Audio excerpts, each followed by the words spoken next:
श्री शिवाय नमस्तुभ्यम। हर हर महादेव। दोस्तों, आज की वीडियो आपके लिए बहुत ही विशेष है, क्योंकि आज की इस वीडियो में हम आपके लिए लाए हैं 5 ऐसे विशेष उपाय जो श्राद्ध पक्ष में किए जाने वाले हैं।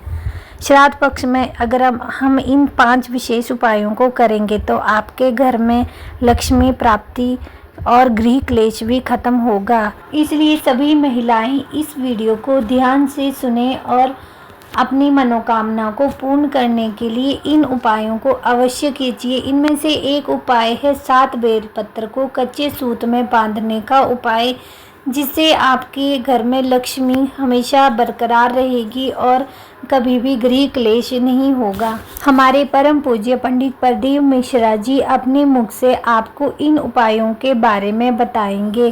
तो वीडियो को पूरा देखिए। वीडियो देखने से पहले आपका स्वागत है हमारी भक्ति और भाग्य चैनल में। आज बहुत सुंदर सा एक उपाय है, बहुत सुंदर सा, शायद आपकी जिंदगी में सबके काम आए, सबके काम आए।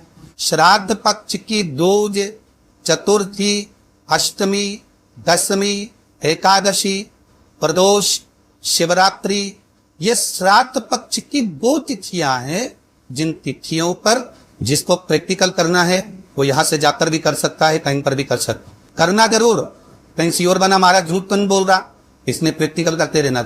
जब शंकर भगवान को जल चढ़ाया जाता है 16 श्राद्ध पक्ष में, 16 दिन श्राद्ध की जब हम भगवान शंकर को जल समर्पित करते हैं तो उसका भाग हमारे पितरों को प्राप्त होता। केवल 16 श्राद्ध के दिन ही ऐसे होते हैं जिसमें शंकर भगवान को जल में दूध मिलाकर चढ़ाने की जगह दूध भले 1 चम्मच चढ़ा रहे हो पर अलग से चढ़ा, कच्चा दूध अलग से चढ़ा, उसके बाद भले तुम जल चढ़ा, पर लोटे में जल में दूध मिलाकर 16 दिन श्राद्ध पक्ष में नहीं ले जाओ। भले 1 चम्मच दूध लेकर जाओ, 1 कटोरी दूध लेकर जाओ, पर कच्चा दूध अलग से लेकर शंकर भगवान को अलग से चढ़ाओ। क्योंकि 16 दिन श्राद्ध पक्ष के जब भगवान शंकर को दूध और जल चढ़ाया जाता है वो हमारे पितरों के खाते में चला जाता है, हमारे पितरों को उसका भाग मिलता। इसलिए शंकर भगवान को कच्चा दूध भी चढ़ाओ तो पानी में मिलाकर में एक अलग से 1 चम्मच ले जाओ, भले फिर शिव जी को चढ़ा दो, भले छोटा सा कटोरी में लेके चढ़ा दो, जल ले गए चढ़ा दो। वो हमारे पूर्वजों को प्राप्त ये तिथियां ऐसी तिथियां हैं जिन तिथियों पर अगर भूलवश भी श्राद्ध पक्ष की दूज, चतुर्थी, अष्टमी, दशमी, एकादशी, प्रदोष, शिवरात्रि, ये श्राद्ध पक्ष की 2 तिथियां हैं जिन तिथियों पर अगर गौ माता को 1 चुल्लू पानी भी अगर पिला दिया जाता है तो हमारे पूर्वजों को तर्पण और तिलांजलि की जरूरत नहीं पड़ती, वो तर जा। अगर भूल अवश्य भी अगर कोई गाय को पानी दे देता है, भूल अवश्य भी हमारे घर में आए हुए किसी अतिथि को हम किसी को नहीं पहचानते, उस व्यक्ति को हमने अगर अपना पास में रखी हुई जल के पात्र में से अगर जल दे दिया होता है और उसने अपनी प्यास बुझा ली होती है, पर ये श्राद्ध पक्ष में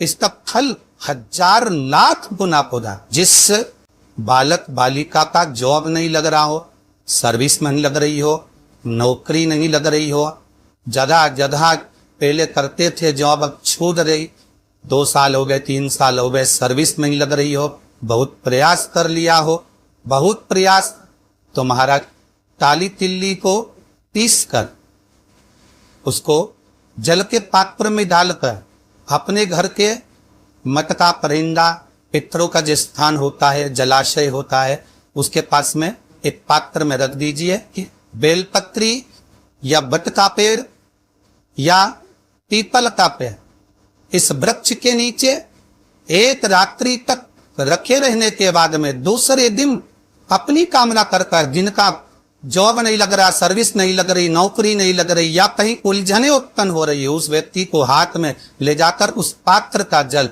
3 वृक्ष पितरों के तुल्य है। कल की कथा में कहा था, पहला बेलपत्री का, दूसरा पीपल का, तीसरा बेद का, ये 3 पितरों के तुल्य है। इन 3 में से किसी भी वृक्ष के नीचे उस काली तिल के जल को समर्पित कर दीजिए। महाराज बाबा चाहेगा, भोलेनाथ जी चाहेगा तो 3 महीने में कहीं ना कहीं योग बना ही दे।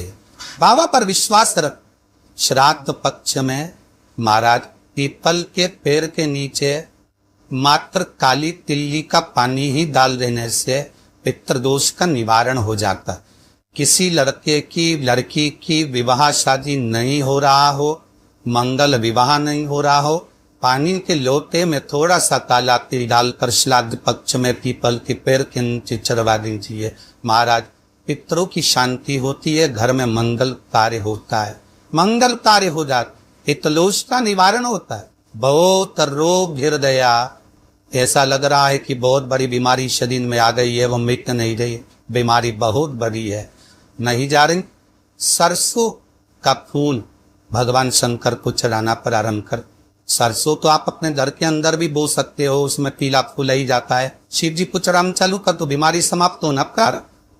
घर में शांति नहीं है, लक्ष्मी तो है, परिवार भी छोटा है पर शांति नहीं। जब देखो जब किसी ना किसी का मुंह चलता रहे, क्रोध में बोलते रहे, शब्दों के तीर चलते रहे, शांति नहीं है। प्रयास करिए श्राद्ध पक्ष में थोड़ा सा कोई सुगंधित पदार्थ, इत्र आदि, पानी के मटके के पास, परिंदे के पास में, जलाशय के पास में उस इत्र को थोड़ा सा कोई रुई में रखकर छोड़ दीजिए। घर में कभी क्लेश नहीं हो सकता, शांत का माहौल हो जाए। पितृ पक्ष में किया जाए। और एक बात और अच्छे से ध्यान रखिएगा, आप ब्राह्मण को भोजन कराएं ना कराएं, आपने धूप छोड़ी ना छोड़ी वो पता नहीं, गाय को रोटी दी ना दी, श्वान को भोजन दिया ना दिया, कौवे को भोजन दिया ना दिया, चलेगा। पर प्रदोष काल में, प्रदोष के समय पर, प्रदोष काल में शाम के समय पर जाकर किसी भी नदी, तालाब, बावड़ी, कुआं, कहीं ना कहीं जो आपके पास में हो, वहां पर एक घी का दिया, बत्ती का मुंह दक्षिण की ओर कर कर अवश्य जला करा जाना। सारे पितृदोष समाप्त हो जाएगा, सारा पितृदोष समाप्त। किसी भी जलाशय के पास में, नदी, तालाब, बावड़ी, कुआं, जो आपके शहर में, आपके गांव में, आपके नगर में हो, वहां जाकर लगन। अगर नदी, तालाब, बावड़ी, कुआं नहीं है तो पीपल का वृक्ष हो या बेलपत्री का वृक्ष हो या बट का वृक्ष हो, उसके नीचे लगा दो प्रदोष काल में। इसलिए प्रदोष काल में जलाशय के पास में, बावड़ी, कुआं, नदी, तालाब के किनारे पर दिया लगाया जाता है, दक्षिण की ओर मुंह कर कर बत्ती का। तो पितृ आशीर्वाद देते हुए जाते हैं कि फलो फूलो, आगे बढ़ो, उन्नति करो, तरक्की करो। ये पितरों का आशीर्वाद रहता है, पितरों का वर रहता है।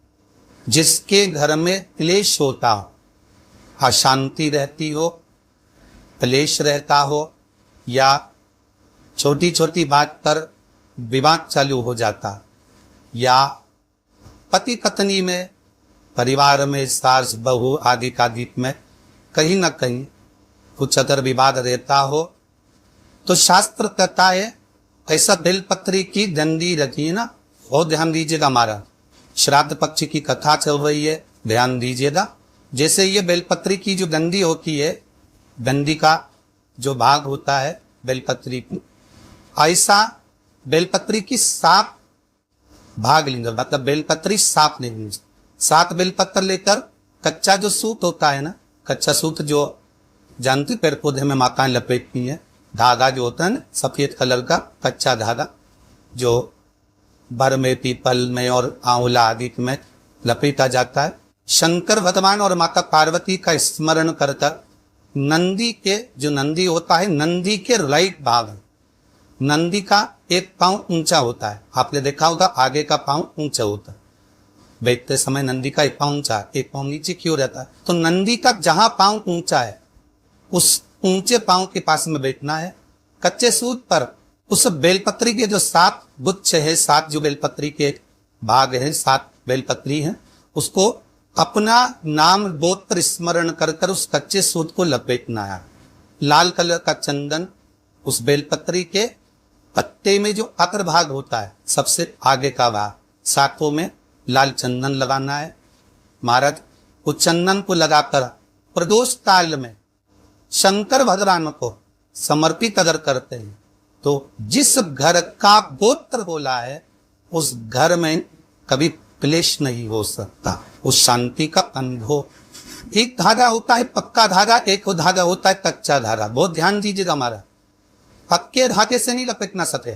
कच्चा जो धागा पीपल में, बर में, या आंवला आदि में जो हम लोग लपेटते हैं पूजन करते समय, वो कच्चा।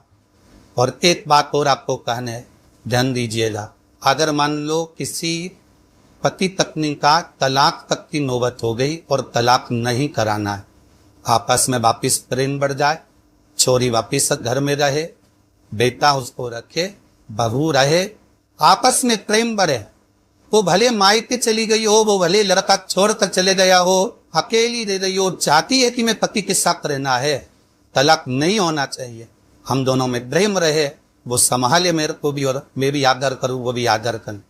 तो मेरा निवेदन है, कच्चा जो सूत होता है, कच्चा जो धागा होता है, नंदी के ठीक पीछे बैठकर कोई साथ में आपका परिवार का कोई व्यक्ति चले जाए और हस्तकमल को, जिसको अपने परिवार में वापिस लेना है, उस स्त्री हो या पुरुष हो, दोनों में से कोई भी नंदी के पीछे बैठकर हाथ को ऐसा बंद करना है, हाथ में एक बेलपत्री रखना है, सीधी सीधी बंद कर 7 बार उस हाथ पर कच्चा सूत लपेट देना, उस सूत को वापिस निकाल लेना है।